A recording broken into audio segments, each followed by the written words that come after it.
friends, my name is Jake. Welcome to Canadian Cutting Edge. We've got another budget Kubey for you. This is the Noble G10 and D2. You can get it in this black wash, or you can get it with a sandblast finish, which I have never liked on D2. So we've got this nice black wash. We've got a right and left pocket clip, as you normally see on Kubeys.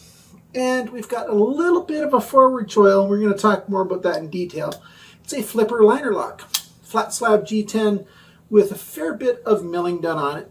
Somewhat comfortable in hand. Do you want to know more about it? Well, stick around, grab yourself a sandwich or something. That's a sandwich for those of us in Canada. And we're going to take a good look at the details of this knife. We're going to do a teardown. I'm going to give you the full specs and everything else.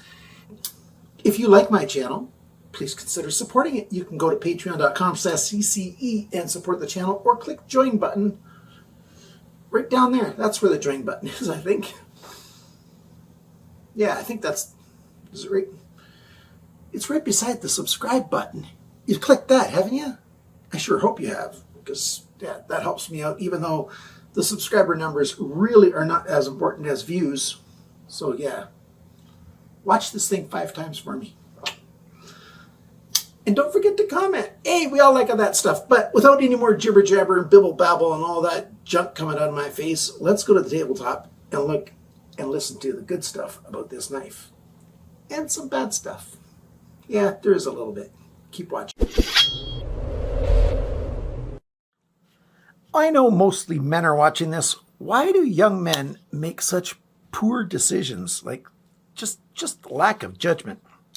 I don't understand it. Well, I know I made some poor decisions, but none super dangerous. Not like my brother. My brother would jump from the top of one silo, grain silo, 30 meters up in the air or whatever, 100 feet, 120 feet up in the air or whatever. He'd jump from one to the other, even though there was a walkway between the two. And just a couple days ago, my niece's new boyfriend, he's got a motorcycle, he's got a dirt bike, and he's got a bit of a dirt bike obstacle course. And he decided he was going to change the way the ramp was set up. And then his very first test on it, he decided he wasn't going to wear his helmet. He's in the ICU with head injuries. So sad. There's no way to warn young men in a way that they're going to actually absorb it and behave properly. It's just the nature of young men to do silly things that are very risky. It's just so sad. So, yeah, there's that. But this isn't anything like that. Check out this blade. We've got a swedge here. It's got an upswept section for your thumb in there. It's got a bit of a break, a bit of a chamfer on the sides. But then we've got that swedge that comes right down to the tip. Lots of belly, full flat grind. A little triangular section milled into the steel right there, just to make it a tiny bit lighter and to give it a little bit of a decorative element. And we've got some fine jimping here. I wish that fine jimping went right up to where that swedge started. That would be nice, because that jimping's pretty good, but I'd like it to come further. I just said that twice now. Yeah, there you go. And we've got small badging up here, Kubey's brand name. I like that it's small. And on this side, we've got D2 hiding up here in the corner of the blade. I like that that's small too. First thing that's not so nice about this thing, that right there, is that a forward choil? I really wish it was. See how it comes back really quickly? I wish it came back and stayed coming back. So just a little bit of this metal from the tip right here, if that was removed just a little bit, that would help you get your finger back in here and have it come back a little bit more comfortable. And it needs to come forward a little bit more. Another 1/8 of an inch of steel needs to be removed from that section there, in order for it to be safe and comfortable to just grab the knife and just put your finger there without any thought. I basically need to make it bigger, and this flipper tab really needs to have some of it removed back here for it to be very good. And it doesn't matter if some of it's removed, it's still going to be pretty good as a flipper. You've got a rounded over edge there, lots of jimping on it. Pulling it to the side works just fine. Using it light switch method works just fine. And that's because the detent's quite good. Lockup's good. No blade play. Well, actually, tiny bit side to side. Very tiny bit. Hardly any. And up and down, no blade play. Lockup is pretty much exactly where I like it to be on a brand new knife. There's a good cutaway here to give access to that lock release. And then they've got jimping on the top of it. Very easy for your thumb to engage and disengage the lock. Either right or left-handed, it works just fine. So I'm happy with that. So I'm doing all those flips to demonstrate how easy it is, to do that. So lockup's pretty good. I'll show you the insides in just a little while. We've got the KB for Kubey on this side, and they do the same kind of thing Civivi does on their budget knives to stop that pin from spinning. It engages with the G10 on there, and there's your T8 screw there. And these are T8 screws as well back here, nice big flush T8 screws. We've got a lanyard pin way up here. That back pin does help protect it from getting in the way of the blade, but you can still get your lanyard back in here where it's going to, get nipped by the edge of that blade, but it's a pretty good design. So there's that. We do have T6 screws, flush screws for the pocket clip, and you can put it on this side as well. I'm okay with T6 flush screws on the pocket clip, or at least I deal with it, because most people will not be moving that pocket clip from side to side, back and forth, stripping out those screws. Just be careful when you take those apart and move it over if you're a lefty. Now for the handle. The handle's got a pretty cool shape for this Noble. I think it looks a lot like a Wasp, this thing. That's probably what I would have called this thing, the Wasp. I think that's largely because I got the yellow and black version. It comes in a number of other colors as well. This body shape back here, it just looks like a wasp to me. Why can't I even say that word? And the edges are chamfered. We've got a big chamfer there, a small one there, a reasonable one there, and it comes really big there, and different chamfers all the way around just to give that thing a little bit more shape. I forgot to show you the alignment, very close to right down the middle. The detent is good. It's holding it when it's supposed to hold it. I like that. That helps the action quite a lot. And it's fairly comfortable in hand. I didn't talk much about how well it slices and things. It slices and cuts and pierces fairly well. The blade shape is really, really good for that. The sharpening on this thing wasn't done all that well, so that hindered the performance a little bit. But with a good sharpening, this shape is very, very good. It's even fairly good for piercing things with that tip the way it is. If you just look at that, that's quite nice. It's like a spear tip kind of shape at the end there. And then this big belly here, it's a good slicing, cutting knife. And how about the pocket clip? Well, as you can see, it's a deep pocket clip. It's fairly shallow this way, right here, which I tend to like, so that it's not a lot of wasted space. It's not, extra pressure on the palm of your hand when you're holding it. So that's pretty good. We've got a flat top to the spoon right there. And let's see it go into a pocket. Climbs over the edge, goes in right to the bottom.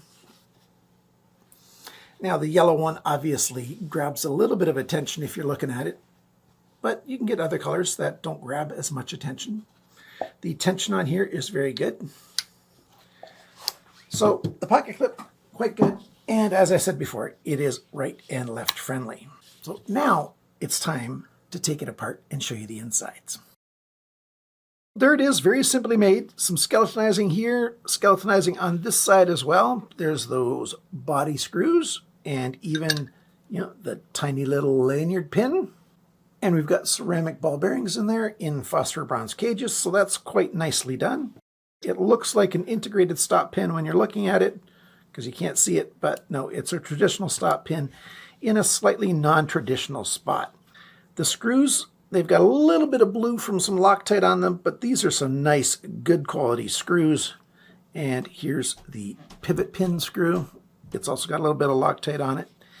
And I told you I was going to show you, or told you that it has a little bit of G10 there. There's a piece that extends out, and there's a little cutaway right there on the pivot pin. And then you've got a fully round pin, which I really like. So I like this kind of structure, this kind of construction. It's well made. There's some of you who really like this section on all the specs and everything, so let's get at it. The weight to this knife, 106 grams, 3.74 ounces. It's pretty good. The factory sharpness, like I said, it's not done very well. 200 best. 140 is average, and the lower the number, the better. So there you go. The length of the cutting edge, 77.1 millimeters, 3.03 inches. The blade length, tip to the closest spot on the handle, 80.4 millimeters, 3.16 inches. Blade thickness, 3.08 millimeters, 0.121 of an inch.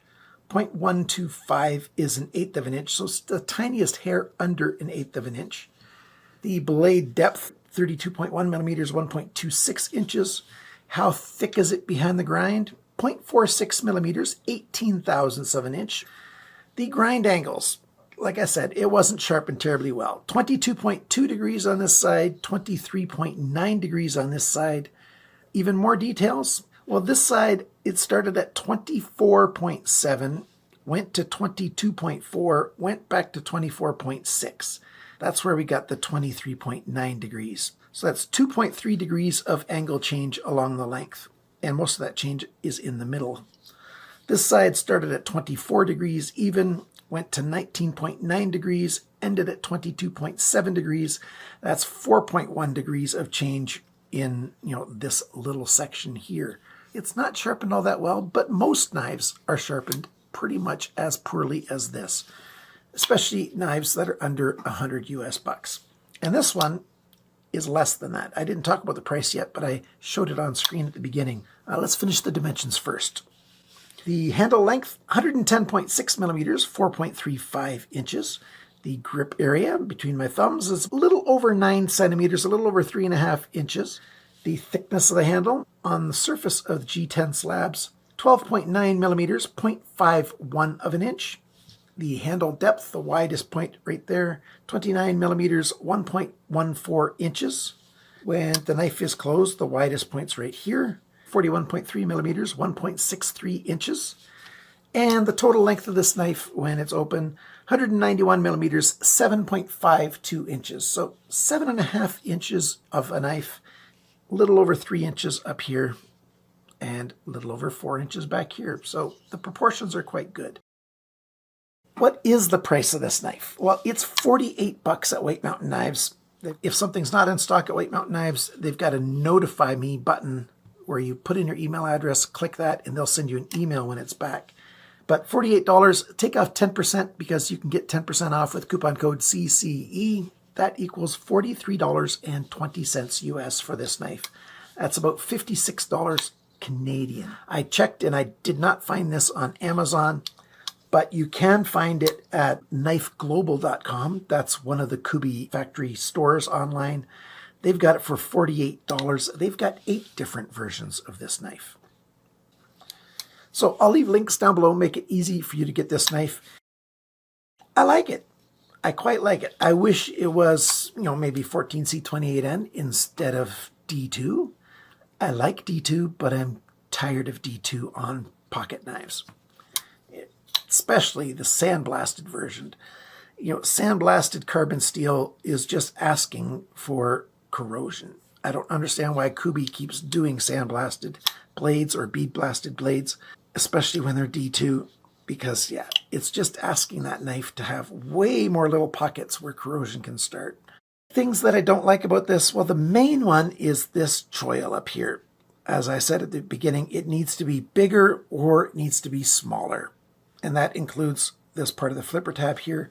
I think I'd prefer it to be a little bit bigger with this flipper tab coming back because I like a forward grip sometimes. If this jimping went all the way up, then it'd be even better. It'd be a great knife to do like whittling kind of things and stuff, or other cutting in the hand like this. I know it's not a whittling style blade, but it could do some of that. And other cutting where you want to get your thumb behind the blade. The handle shape, while it looks odd, it's actually very comfortable, so that's good. It's not extremely comfortable, but it's very comfortable in my opinion. The lanyard pin, I kind of like that. Maybe a different position would be better, but they couldn't really do much unless they wanted to change the shape of the blade or the shape of the handle, because when it's closed, the blade goes close to the tip here, so they couldn't put, this pin back here. The handle would have to be bigger to get past that. So that lanyard pin back here over that body pin, yeah, it's a pretty good placement for that. The action's good. The ball bearings are great. The detent's good. So good action. It's a nice knife. I think it's worth 48 bucks, especially since you should be able to sharpen knives well. Well, maybe not super well, but hopefully you're learning how to sharpen better than you did at one time. If you're a knife newbie, sharpening is the thing that will either make or break your enthusiasm for this hobby. If you end up never learning to sharpen well, you're going to get sick and tired of knives. Chances are that you're going to get sick and tired of knives. If you learn how to sharpen well, I think chances are very high that you're going to enjoy the knife hobby for a lot of years. So I've got a lot of videos on sharpening, and I always tell people, get the very best sharpening system that you possibly can. Even if you are a budget guy like me, I like budget knives. I'm very happy with them. They're great, but I like to have high-end sharpening systems because I want to give this budget knife a super edge. And that way it can compete with a lot of those premium knives that are out there because it's very well maintained. And a lot of those premium knives are owned by people who don't know how to sharpen. And so they're just left with a factory edge, which will go dull. It just will. So there you go. D2, okay. G10, I kind of like this. The construction's good. This lock release is really good. And I'm starting to summarize all over again. I'm just going to shut up now and thank my supporters. You guys are great. I appreciate all the help that you give to me. Thanks to everyone who watches the advertisements. It does help. If you're using an ad blocker, you know, it really is taking money out of my pocket. And I would appreciate it if you would not do that. Thanks for watching. Thanks for liking, sharing, commenting, and subscribing. And remember, friends, always cut towards your chum, not your thumb.